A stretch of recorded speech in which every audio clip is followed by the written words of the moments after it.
સુરતના નાસિરનગરમાં થયેલા ડિમોલિશન અંગે ઘટસ્ફોટ થયો છે। સસ્પેન્ડ કરેલા એન્જિનિયર સુજલ પ્રજાપતિએ મ્યુનિસિપલ કમિશનર સામે મોરચો માંડ્યો।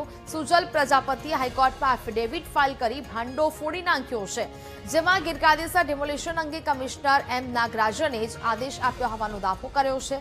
ડિમોલિશનનો નિર્ણય 21 મેના દિવસે જ થઈ ગયો હોવાનું ખુલ્યું છે। સુજલ પ્રજાપતિ અને મ્યુનિસિપલ કમિશનર વચ્ચેની વોટ્સએપ ચેટ સામે આવી।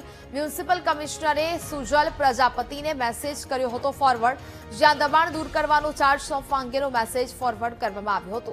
સુજલ પ્રજાપતિએ કમિશનરનો આદેશ સ્વીકાર્યો હતો। ડિમોલિશન દરમિયાન સતત સંપર્કમાં હતા મ્યુનિસિપલ કમિશનર અને સુજલ પ્રજાપતિ। મ્યુનિસિપલ કમિશનરે ફોરવર્ડ કરેલો મેસેજ કમિશનરને કોણે મોકલ્યો તે સૌથી મોટો સવાલ છે। તો જે પ્રકારે એક બાદ એક ખુલાસાઓ થઈ રહ્યા છે। સસ્પેન્ડ એન્જિનિયરે હવે વટાણા વેરી દીધા છે અને વધુ એક આ ખુલાસો કરવામાં આવ્યો। હાઈકોર્ટમાં એફિડેવિટ ફાઇલ કરીને સમગ્ર મામલાનો ભાંડો ફોડ્યો છે, જ્યાં ડિમોલિશન દરમિયાન સતત સંપર્કમાં હતા મ્યુનિસિપલ કમિશનર અને સુજલ પ્રજાપતિ।